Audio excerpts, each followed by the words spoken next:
पालना गर्नुपर्ने हुन्छ। त्यहाँनिर कहीँ पार्किङ निषेध भनिएको हुन्छ, त्यस्तो ठाउँमा सयजना राख्नु भएन। कहीँ रोक्न निषेध भनिएको हुन्छ, त्यस्तो ठाउँमा पनि सयजना रोक्नु भएन। कहीँ अगाडि टर्निङ बाटो छ भनिएको हुन्छ, त्यस्तो अवस्थामा हामीले गाडी अलिक स्लो गर्नु पर्यो।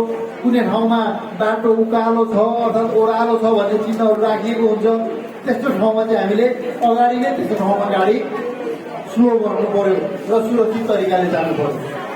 बुझ्यो? यसको अतिरिक्त अगाडि विद्यालय छ, पेट्रोल पम्प छ, रेस्टुरेन्टहरू छ, प्राथमिक उपचार गर्ने स्थलहरू छ, यस्तो चिन्हहरू चाहिँ सडकमा राखिएको हुन्छ। यो चाहिँ चालकले पालना गर्नुपर्ने हुन्छ र चालकलाई सुरक्षित पनि बनाउँछ। र यस्तो ट्राफिक नियमको पालना गरिएन भनेदेखि ट्राफिक जरिवानामा पनि परिन्छ र दुर्घटनामा पनि पर्न सकिन्छ। यस्तो ट्राफिक चिन्हहरू हुन्छ। ट्राफिक चिन्हहरूको पूर्ण रूपमा पालना गर्नुपर्ने हुन्छ। यदि यो ट्राफिक चिन्हहरूको हामीले पालना गरेनौँ भने ट्राफिक प्रहरीले पनि जरिवाना गर्छ। जहाँ ओभरटेक गर्नु हुँदैन भने त्यहाँ हामीले ओभरटेक गर्यौँ भने ट्राफिक प्रहरीले जरिवाना गर्छ।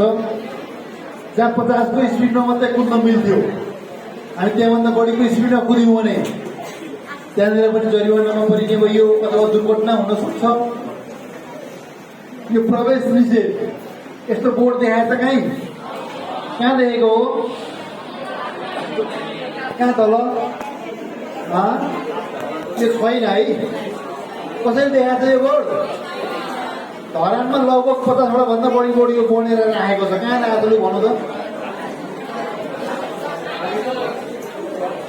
भानुचोक आसपासमा यो खालका बोर्डहरू थुप्रै राखिएको छ। त्यहाँनिर ओनवे बनाउँदाखेरि अर्को साइडबाट आउने गाडीहरूलाई त प्रवेश निषेध छ है भनेर यो खालका बोर्डहरू राखेका छन्। भानुचोकको जाँदा रियाज गर्नु है। अनि यो चिनै चिनिएन भनेदेखि हामी कसरी चाहिँ गाडी कुदाउने त? यो चिन्ह भनेको के हो भनेर चिनिएन भने हामी गाडी कुदाउन योग्य भयो त? त्यो भएको कारणले गर्दाखेरि त्यो प्रवेश निषेध गरेको त्यहाँनिर कुनै पनि सयजनाहरू प्रवेश गर्नु भएन। यो अर्को पार्किङ निषेध यस्ता बोर्डहरू त यहाँ पनि राखेका होला। त्यस्तो स्थानमा हामीले गाडी रोकेर बन्द गरेर राख्नु भएन।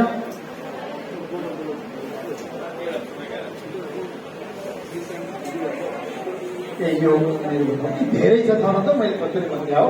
यस्ता चिन्हहरू थुप्रै हुन्छ। यो चाहिँ युटर्न गर्न पाइँदैन भने हो। यो देखियो?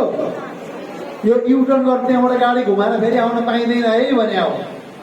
यो भनेको रोक्न निषेध भयो। यो भनेको अगाडि गोल घुम्ती छ, अलिक स्लो जानुहोस् भनेको। त्यसपछि यो रोक्नै पाइँदैन, यहाँनिर ब्रेकै हान्न पाइँदैन भने यो अवस्थामा। र यो चाहिँ अगाडिको बाटो यतातिर मोडिएको छ है भनेर इन्फर्मेसन दिएको हो। यस्ता दिनहरू हामीले ट्राफिक साइन भनेर मोबाइलमा हाल्यौँ भनेदेखि सबै आइहाल्छ। र पछि यहाँ भएको हामी सबैले पछि गाडी त कुदाउँछौँ नि होइन? बाइक स्कुटर कुदाउनलाई रड लाग्यो नि त हो। त्यो कुदाउनको लागि हामीले लिखित परीक्षा पनि दिनुपर्छ। लिखित परीक्षा दिँदाखेरि यस्ता क्वेसनहरू 4 देखि 5वटा यस्ता साइनै आउँछ। 25वटा क्वेसनमा 4 देखि 5वटा मिलिसकेपछि अर्को मिल्दैन। त्यो भएर यी चिन्हहरू जानियो भने पछि हामीलाई लाइसेन्स निकाल्न पनि सहज हुन्छ।